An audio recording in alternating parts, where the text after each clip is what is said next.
Bon dia, esmorzadors! Avui han vingut a Pinedo a provar el millor xivito de València.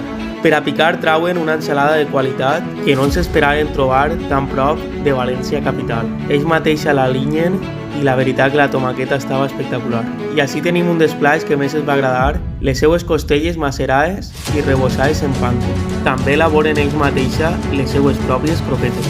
Les que tastarem nosaltres eren de pernil i carrillero i preparen plats típics com este allipebre d'anguila o este entrepà de carn de cavall acabat de matar en creïlles casolanes, alls tendres i allioli. I així tenim a Luis en el seu famós xivito que molts ens havíeu recomanat tastar.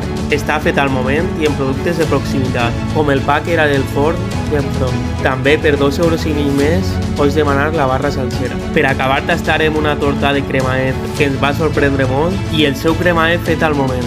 Recordeu que el dia 28 d'abril fem el concurs de cremaets a la platja de Xeraco. Així Luis el volia un pau més dolcet i li va afegir llet condensat. En Les conclusió, costelles estaven superbones El pa també estava molt bo i el xivito en el bacon ben fetet, que això no sempre se trau. i les croquetes al·lucinants també. Este esmorzar es troba al bar Marins de Pinedo i obri tots els dies.